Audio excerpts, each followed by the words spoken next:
What's up, everybody, and welcome back to the channel. My name is Josh. Today we are in the gear shed with the Surron Ultra Bee. We have it pretty well torn apart because I wrecked it 2 different times last night, and we need to do some real maintenance on this bike.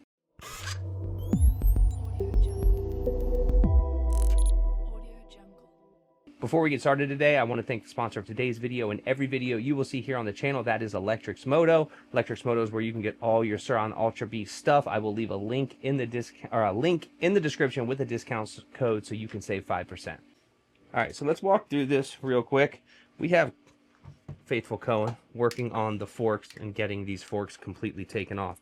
So last night when we were riding, I spun the bike back and I wrecked. I thought I bent the bars, but the Phoenix handlebars held up extremely well. But I noticed that the bike is not riding as good as it was riding. It definitely felt like some things were crooked, so they probably are. So we have removed the bars, all the controls, and I am going to be adding a bar end to the bike because I completely blew apart one of the grips that I was able to save, that one right there. And we're going to be putting these Tusk bar ends on there. I would recommend you pick up a pair of Tusk bar ends. They're super inexpensive and they will save your grips. I've been lazy and not put them on, and now I'm paying the price. So one of the things that I've talked about on this bike numerous times is the daily mode feels too jumpy when I'm on a trail. So what I plan on doing today is, after we remove the rear wheel and get everything taken off, we are going to put on a 52 tooth rear sprocket in replacement of the 54 tooth rear sprocket. So I will be doing a little bit of re-gearing here, which should make the bike more responsive and less jumpy. The throttle just seems to be a little too snappy for me. I'm just not comfortable with it. So we're going to start working, getting all that stuff done. We're going to get this rear tire off because I'm going to go out on a limb and say it's about time for me to upgrade to something different. This thing has taken a beating on the rocks out here in southern Arizona. So that's another thing we're going to be working on, is trying to get this tire off, get it to the shop, and get a new tire put on.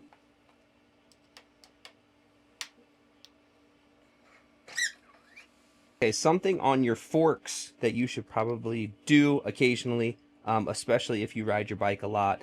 There is an air bleed valve on the top of these forks. And we noticed when we were taking these forks off, they seemed kind of crunchy, almost like they needed new seals. But we were able to get this little screw undone and release all the air and all the pressure that built up in these forks over time.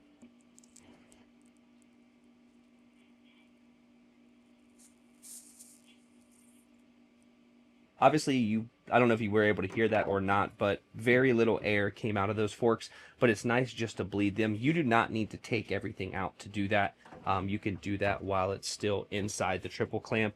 But because I felt like things were twisted up on the bike, we're just loosening everything. And then we're going to go back through, put new bars on, get the bar ends put on, get all the controls put back on.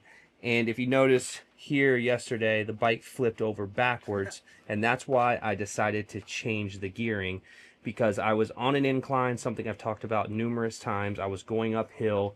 I hit a rock, it threw me off balance, and I grabbed too much throttle. But that was after the first crash where my throttle was twisted forward on my bars and I didn't have a chance to fix it yet. So the same amount of throttle I was used to applying in daily mode was actually 2 times the amount of throttle that I thought I was applying, and the bike just looped out, came backwards, landed here, landed in the bars, smashed up the entire front plate.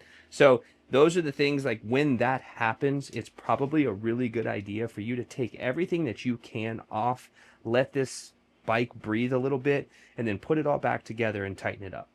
All right, so another thing, so while we were out, we have all this stuff out of the bike. I wanted to re-grease my front axle. This is definitely something you should do.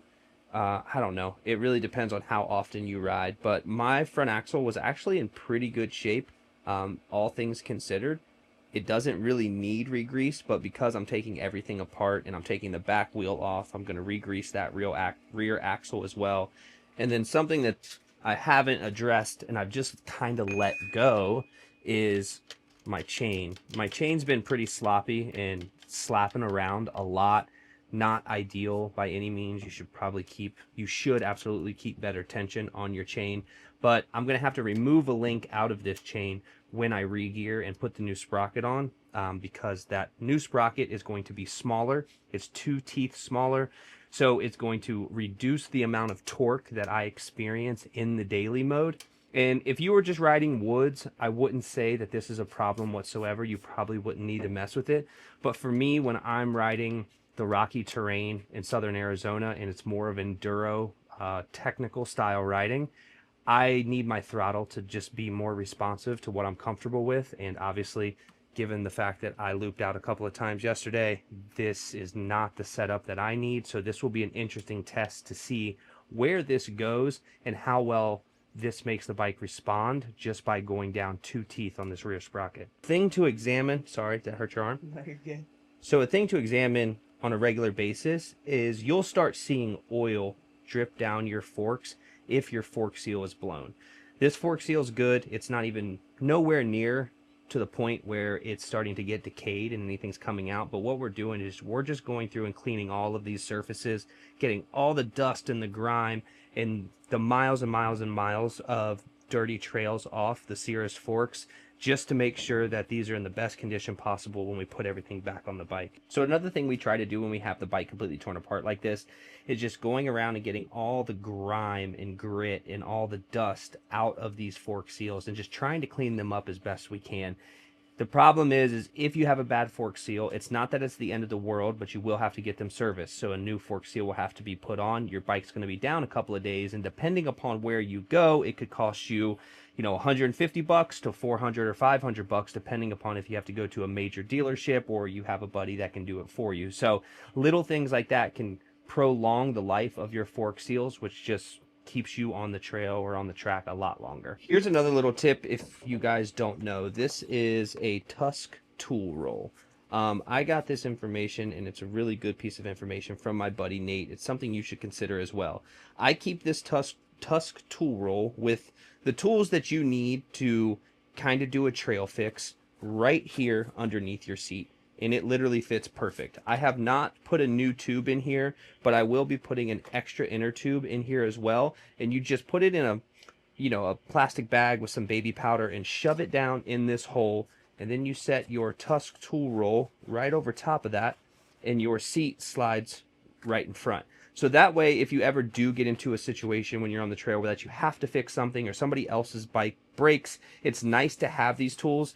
The Surron Ultra Bee does come with this set of tools, which literally can pretty much do every single thing on the bike, but it's not the best set of tools to be using. They're really small. I'm afraid they would break. So I always add this. I keep this with me at all times. It serves a great purpose. I have a little bike tire pump in there in case I need to pump my tire up if I have to change a tire. So a lot of cool little spaces on this bike, and this is something that I didn't really know about. It's new to me, but I started doing it, and it definitely serves a good purpose. So another thing we're going to do today that I didn't intend to do is I'm going to bust out the handy Warp 9 spoke tool, the torque wrench, to tighten my spokes. You could pick one of these up. I will leave a link in the description for this. It's definitely something good to have. You don't need to carry it with you because it's not something you need to do very often, but we're going to go through and tighten all the spokes and make sure the torque is set on all of my spokes while we're here. It's a simple thing to do.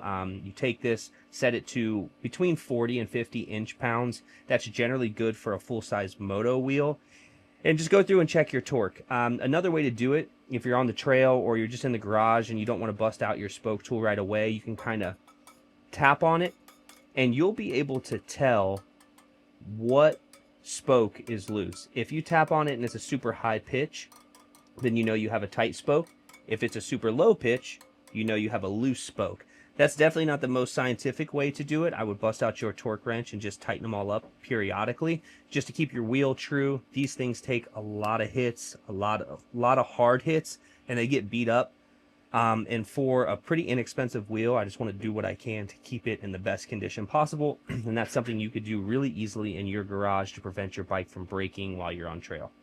All right, so since we have everything torn apart, we had to take the throttle apart. We had to take the throttle out, and what we're going to be using is dielectric grease. Pick some of this up, have it in your garage. It's something you should definitely be using when you're reconnecting all of these connectors, especially on an electric bike. Having this laying around will be helpful. So this is the throttle cable, and we're just going to put a little bit of grease in there. It keeps all the moisture and water from penetrating, and then we will clip in the other side of the connector once we're done. That's not really all we're going to do. That's not as much as you need. You need a little bit more than that, but the point is just showing you exactly how to use it and what you should be doing for all of these electrical connections on your Ultra Bee or any E-Moto. So the best way to do this is to put it on this end of the connector, so the grease just kind of sits in the little areas, and then you plug everything together, and that will keep all the moisture and all the water out. So one last thing I would definitely recommend that you do on a regular basis is, I would say after every 150, maybe 200 miles. I do it more often than that just because I'm a little bit anal about all of these bolts. And any time that you've taken this out, I've dropped my controller out on more than one occasion to get to something or to mess with something. So these I have messed with several times. But go through all of your main motor mount bolts, all of the frame bolts, all the stuff that you can find and that you can see.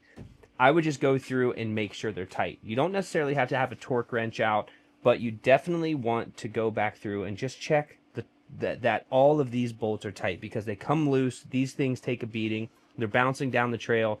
And if you want to increase the longevity of your Ultra Bee or pretty much any E-Moto, you're going to want to go through and check tight torque on all of them, or at least just make sure they're tight. Can't tell you how many bikes that we have worked on that people bring to us, and when they bring them to us, I mean, they're either missing bolts or their bolts are pretty much hand tight. So something to look at, something to take into consideration when you're doing routine maintenance on your E-Moto. All right, here's the rear axle. Hopefully that's in focus for you. It's actually not in bad shape. I had this thing off not too long ago and I re-greased it. You can see the grease that's still left on there. But because I'm doing all these changes anyways, I'm going to take this out. I'm going to clean this with parts cleaner. I'm going to wipe it all down, and then I'm going to re-grease it really good before I put everything back together. And it's definitely something that you should check on a regular basis just to make sure your wheel is spinning freely in the axle. All right, so while I have this wheel off and torn apart, here's some carnage that you can see that's taken place over, I'm sure, several rides. And this is a great reason to just check your spokes, because if you're banging your wheel up this bad and it's taken that hard of hits, you're definitely going to want to just check your spoke tension and make sure that this wheel is staying in good shape as you beat the living heck out of it. And on the other side, I'm going to show you. All right, so there's the sprocket that's on there, and that is a 54 tooth. And what we're putting on, if I can do this with my left hand here, I got you. There we go, is a 52 tooth. So you can see this is a very small difference. It's not a huge difference when you go from 54 to 52. However, it makes a big difference in the way your bike performs in terms of the torque. This will give me more top speed with less torque. So that's why I'm interested in doing it, to help me on the trails not flip my bike over and have to take it completely apart and fix it every week. All right, so that's basically the gist of how you should probably take care of your Ultra Bee. Everybody's different. Everybody has a different idea, a different skill, a different way of doing things. But for us, we're taking this bike completely apart because I beat the crap out of it yesterday. It's always nice to have an extra hand. He knows what he's doing with motorcycles, so it's very helpful to have him around. If you don't have somebody, just take your time.